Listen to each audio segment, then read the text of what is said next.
Hello everyone, welcome in my channel social science express. आज अब हम सेकेंड टर्म के जो पोर्शंस हैं एसएसटी के उसको करना शुरू करेंगे आज से। पिछले फर्स्ट टर्म में मैंने जो वीडियो बनाया था वो बहुत ही अच्छा रहा, लोग बच्चों के लिए हेल्पफुल रहा, बच्चे इससे बहुत ही प्रभावित हुए हैं। उम्मीद करता हूँ सेकेंड टर्म का भी जो वीडियो होगा आपके लिए लाभपूर्ण होगा। तो आज हम इकोनॉमिक्स का थर्ड चैप्टर है जो बहुत इम्पोर्टेंट है, उसके ऊपर वीडियो बना रहे हैं। Money and credit. Money and credit जो थर्ड चैप्टर इकोनॉमिक्स का है, ये बहुत ही इम्पोर्टेंट चैप्टर है। इसमें मैंने डिफरेंट टॉपिक्स लिया है, जिसके अंतर्गत पहला टॉपिक मैंने लिया है money as a medium of exchange. The concept of money is not a recent phenomena. Okay, it gradually transformed from a medium of exchange to an important intermediate for purchasing goods and services. Today, without money, man is like a bird without its wings. आज सब कुछ देखिए money से ही होता है। बिना रुपया के आपका जीवन दुभर है। आप सही समय पर न तो दवाई ले सकते हैं, न पढ़ाई कर सकते हैं, न बिजनेस कर सकते हैं। सो मनी आज बहुत इम्पोर्टेंट होता जा रहा है। Money is a wealth around which the whole economic activity of every country revolves.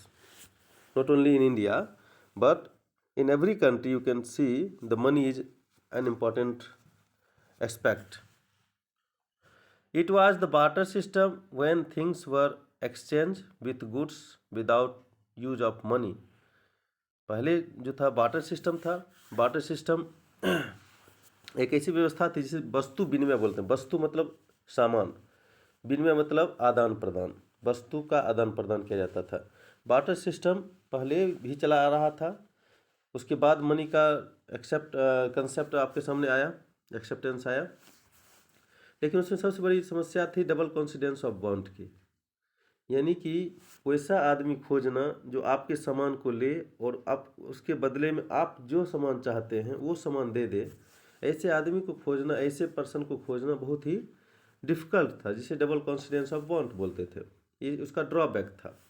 और मनी जब से आया तो इस डबल कॉन्सिडेंस ऑफ बॉन्ड जैसी समस्या को एलिमिनेट कर दिया।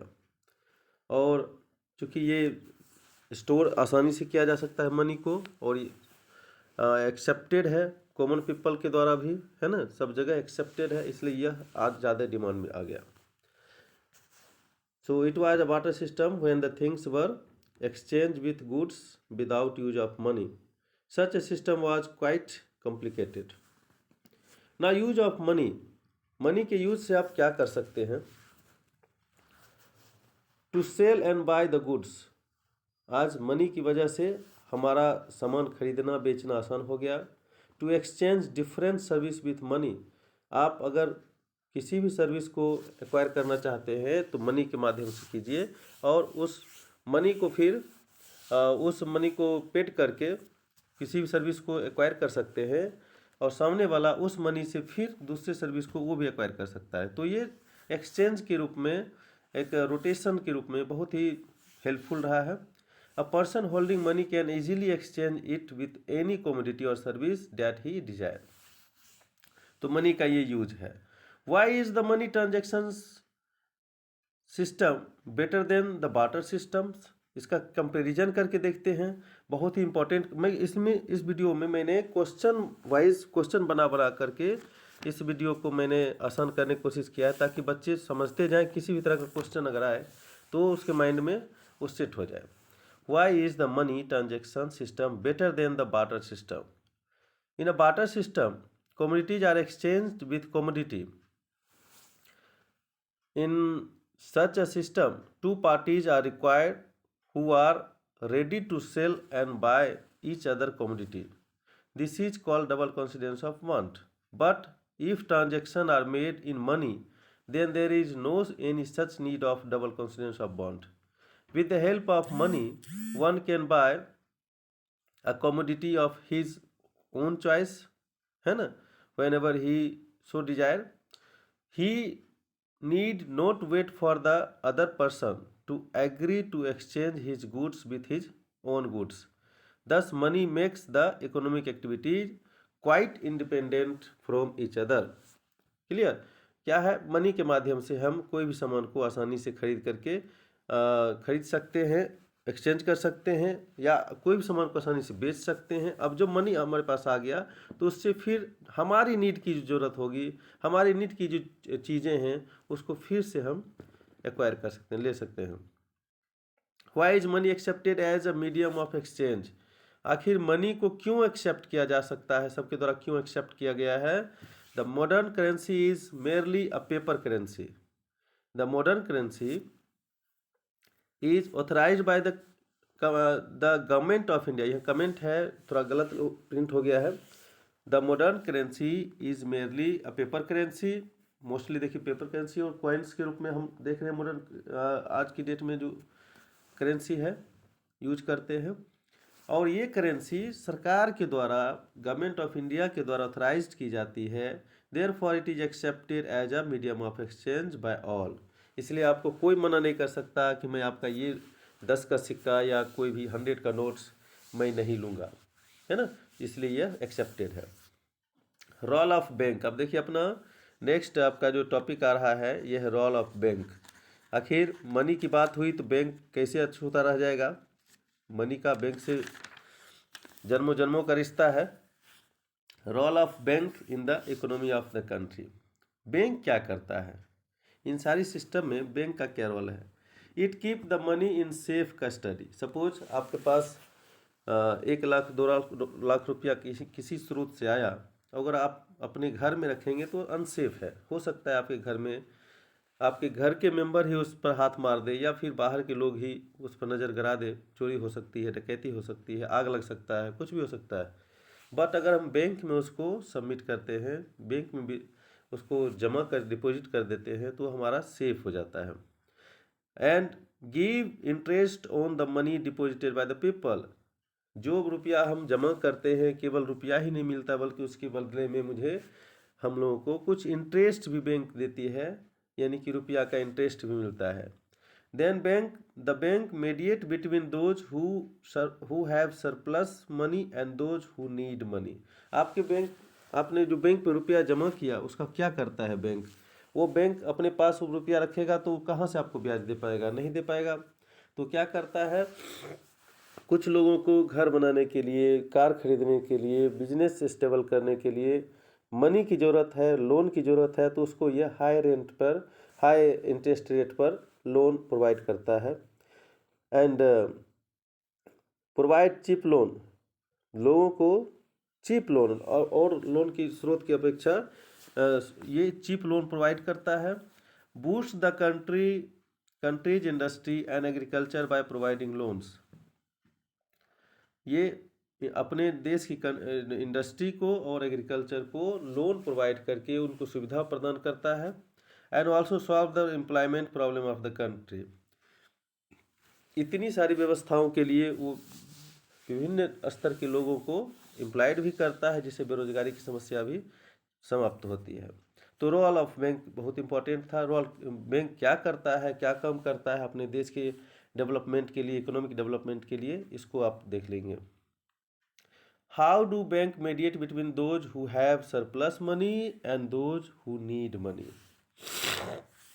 आखिर बैंक किस तरह से बोरोवर और डिपॉजिटर्स के बीच में मीडिएटर का काम करता है, इसको समझिए। Mostly 2 types of people go to the banks. One who has to deposit money, जिसके पास सरप्लस मनी है, अधिक रुपया है खर्चे से, तो जमा करने जाएगा। And other who wants loan, और जिसको ज़रूरत है रुपये की किसी कारणवश, वो भी वहाँ पर जाएगा। The bank mediate between these 2 peoples. To the depositors, bank give them interest, and from those person who take loans, they charge a higher interest rate than what they offer to the depositors. Thus, the difference between what they charge from the borrowers and what they offer to the depositors is the main source of their income, bank's income.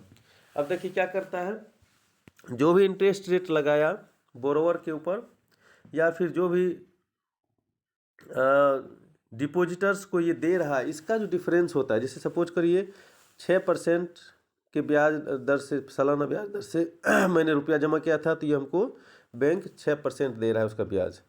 But अगर मैंने loan दूसरे person को उसने loan दिया, तो वह उससे 13% 12% के दर से ले रहा है। तो 12 और 6 के बीच में जो डिफरेंस है ना, यह बैंक का इनकम है, जिससे वो अपनी व्यवस्था करता है, अपने वर्कर्स को रखता है और सारी ट्रांजैक्शंस को हैंडल करता है। Which requirement of a borrowers has to fulfill before taking a loan from the bank? आपको अगर बैंक से लोन लेना है तो आसानी से तो मिलेगा नहीं, तो आखिर क्या करना पड़ेगा, क्या फुलफिल करना है ताकि आपको आसानी से लोन मिल जाए? तो सबसे पहले he will have to submit a certificate of his source of income. उसको अपने सोर्स ऑफ इनकम का सर्टिफिकेट अप्रूवल देना पड़ेगा, और उससे भी पहले उसका बैंक में अकाउंट होना चाहिए, उस बैंक में अकाउंट होना चाहिए। फिर उसको अप्रूवल देना है, उसका सोर्स ऑफ इनकम क्या है। Then he will have to produce document of his employment records also. Then all the papers of the new house has to be headed over to the bank as collateral security. Collateral मतलब होता है गिरवी, जिसे आप जिसके बदले में आप लोन लेते हैं, उसका वैल्यू लगभग उस लोन के बराबर होना चाहिए। If not fully satisfied, the bank can ask for two sureties of such person who are ready to repay the loan in case the borrower fails to repay his loan। यानी अगर इतना करने के बावजूद भी बैंक को लगता है कि नहीं, ये आदमी सही समय पर हमको रुपया नहीं लौटा सकता, अमाउंट कुछ ज़्यादा है, तो उसने क्या प्रावधान है कि वो 2 श्योरिटीज़ को, यानी 2 गारंटर की डिमांड करता है, जो उस व्यक्ति को जानता हो, और अगर बाई केस लोन ये चुकाने में सक्षम ना हो तो वो उसको वापस कर सके। तो गारंटर बनने में भी खतरा है किसी के अकाउंट में, है ना। तो इस तरह से ये सारी रिक्वायरमेंट है जो कि फुलफिल करना पड़ेगा लोन लेने से पहले आपको बैंक के लिए। ना how does the reserve bank of India supervise the functioning of the bank? ये भी इम्पोर्टेंट क्वेश्चन है, बार बार आता है क्वेश्चन, ये बहुत इम्पोर्टेंट क्वेश्चन है कि आखिर reserve bank of India, reserve bank India का किस तरह से दूसरे सबऑर्डिनेट बैंक का हेल्प करता है या सुपरवाइज करता है, उसका निरीक्षण करता है। It monitors the cash balance of different banks. सबसे पहले तो देखता है कैश बैलेंस क्या है किसी बैंक का, उसके ऊपर निरीक्षण करता है।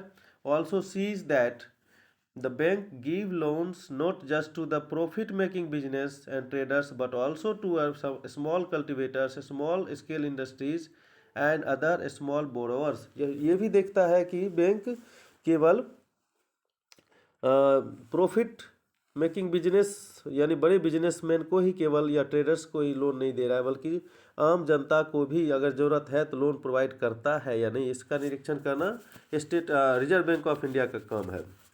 Also sees that the different banks periodically submit information to it and how much they are lending to whom and at what interest rate। I repeat, also sees that the different banks periodically submit information to it and how much they are lending to whom and at what interest rate। अगर मान लीजिए RBI का अंकुश ना रहे, RBI का control ना रहे किसी दूसरे बैंक पर, तो क्या होगा, वो मनमाने ढंग से इंटरेस्ट रेट लगा सकता है। तो जो एक फिक्स रेट तय किया गया है बैंक के द्वारा और शेड्यूल के द्वारा, तो उसके आधार पर ही वो क्या इंटरेस्ट रेट लगा रहा है कि नहीं, या फिर ये अपना समय समय पर अपना डॉक्यूमेंट्स रिजर्व बैंक को सबमिट करता है कि नहीं, और किसको रुपया कितने इंटरेस्ट रेट पर दिया है, इस सब का निरीक्षण करना आरबीआई का काम है।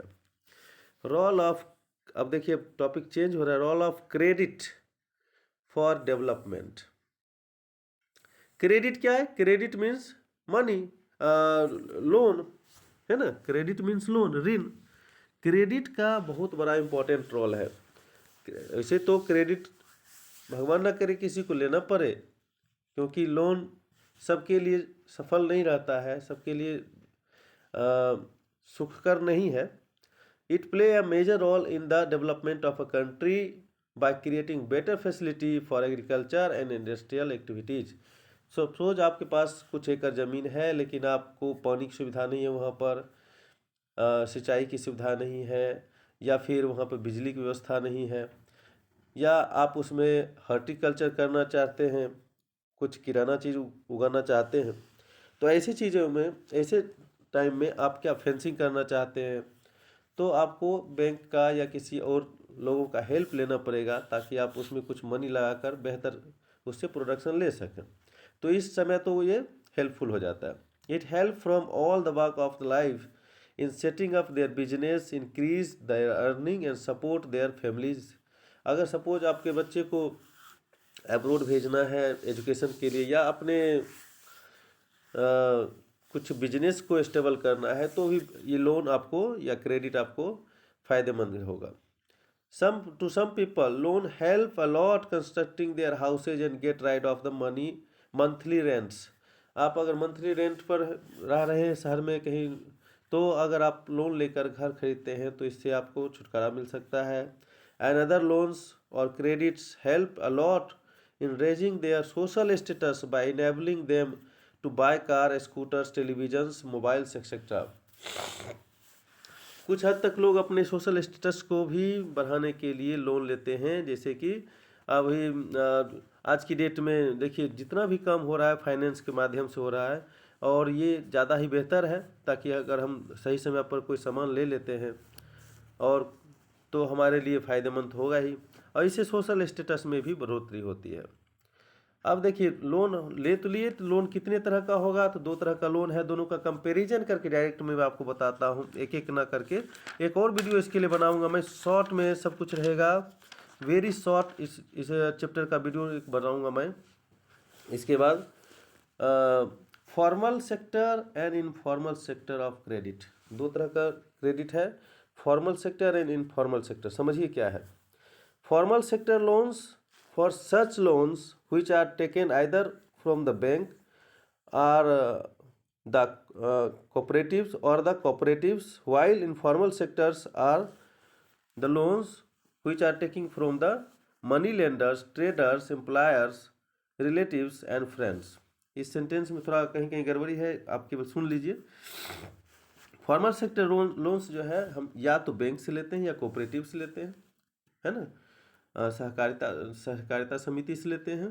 और जो इनफॉर्मल सेक्टर है, इनफॉर्मल सेक्टर लोन्स, इसको हम लेते हैं या तो अपने दोस्तों से, मनी लेंडर से, साहूकार से, नेबर से, है ना, रिलेटिव से, ये सब से लेते हैं।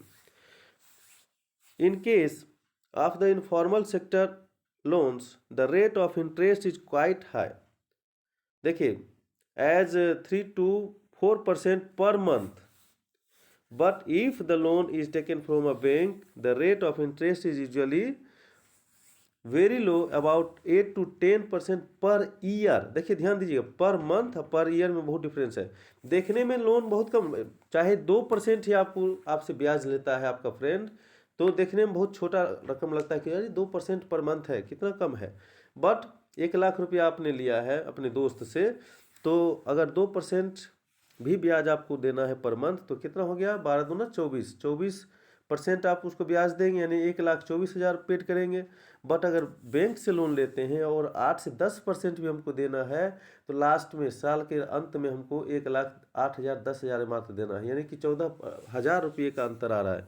तो ये जो इनफॉर्मल सेक्टर लोन्स है, ये थोड़ा हाई इंटरेस्ट रेट में चलता है, देखने में लगता है आसान है, बट ये हाई इंटरेस्ट रेट में चलता है। In formal sector of loan there is no exploitation as is the case with the informal sector of loans. अब देखिए फॉर्मल सेक्टर लोन्स में आपको किसी तरह की धांधली आपके साथ नहीं होगा, जो होगा सबके लिए बराबर, वहाँ पर रूल रेगुलेशंस है।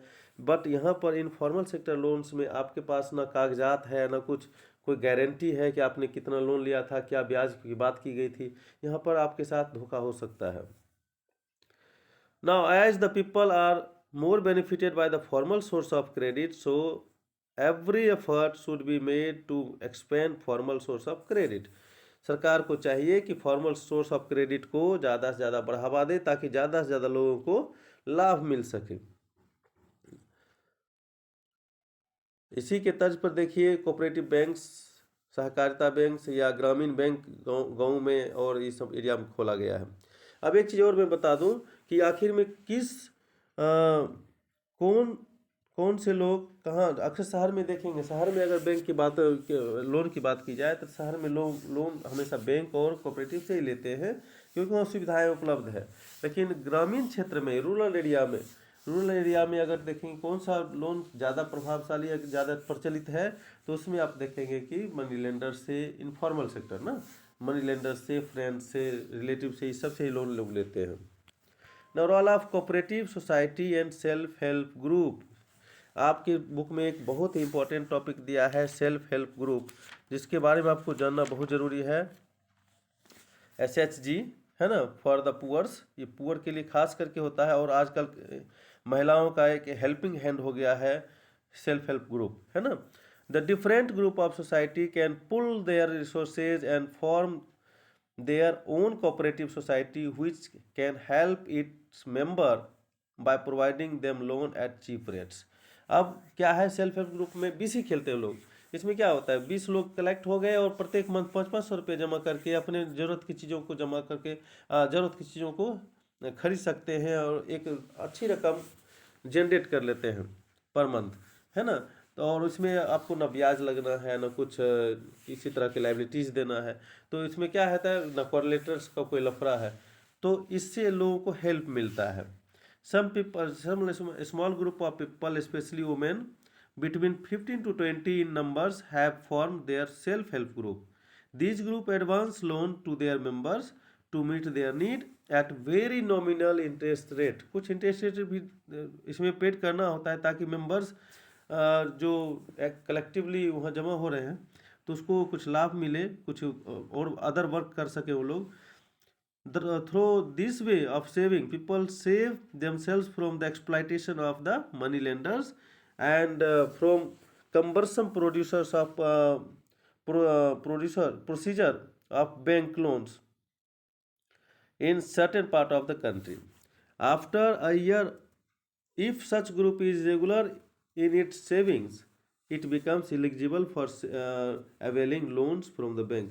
अगर ये ग्रुप वास्तव में एक साल तक अच्छे से काम करने लगती है तो यह लोन लेने के काबिल हो जाती है और बैंक इसको हेल्प भी करती है। Now why should the bank and cooperative society provide more loan facility to the people. क्यों बैंक और कोऑपरेटिव सोसाइटी को मोटिवेट करना चाहिए कि ताकि ज़्यादा से ज़्यादा ये लोन प्रोवाइड कर सके यूजुअली कॉमन पीपल को। Usually bank and cooperative societies are unable to provide loan facility to the rural people because they are not able to fulfill one condition or the others. So to save the rural people from the clutch of the money lenders, bank and cooperative society should provide loan at cheap rates. And mostly the people in rural areas are not so learned, उतने पढ़े लिखे नहीं होते, समझदार नहीं होते हैं, and hence they easily cheated by the money lenders. So bank and cooperative society can help them. और चूँकि वो बहुत भोले भाले होते हैं, बहुत लोगों को ज़रूरत होता है ग्रामीण क्षेत्र में भी, और भोले भाले होते हैं तो उनको आसानी से चीट किया जा सकता है। तो इससे बचने के लिए अगर बैंक को सरकार ने व्यवस्था बैंक की दी है तो ऐसे लोगों की रक्षा हो सकती है, ऐसे लोगों का हेल्प हो सकता है। India is a large agricultural country, so the rural household deserve a special attention for their welfare। क्योंकि ज़्यादा से ज़्यादा लोग हमारे ग्रामीण क्षेत्र में एग्रीकल्चर से जुड़े हैं। अगर हम कोऑपरेटिव के माध्यम से या अगर हम बैंक के माध्यम से सस्ते दरों पर लोन प्रोवाइड करेंगे तो प्रोडक्टिव हो जाएंगे लोग और ज़्यादा से ज़्यादा प्रोडक्शन देंगे, जिससे हमारा GDP में ग्रोथ होगा। इसलिए चाहिए कि कोऑपरेटिव और बैंक्स को ज़्यादा से ज़्यादा हेल्पफुल बनाया जाए, ज़्यादा से ज़्यादा ईजी बनाया जाए, किया जाए इसके प्रोसीजर को, ताकि सभी लोगों को इसका लाभ मिल सके। बस आज का टॉपिक यहीं तक समाप्त करेंगे। हम आपको इसका एक बहुत ही बेस्ट और शॉर्ट वीडियो विथ कुछ और क्वेश्चन के साथ में और इम्पोर्टेंट क्वेश्चन आपको डील करते हुए एक बनाकर जल्द ही दूंगा। और नेक्स्ट वीडियो के लिए आप इंतज़ार कीजिए। अगर आप सब्सक्राइब नहीं किए हैं तो प्लीज़ मेरे वीडियो को सब्सक्राइब जरूर चैनल को सब्सक्राइब कीजिए, वीडियो को देखिए, शेयर कीजिए, लाइक कीजिए। Thank you.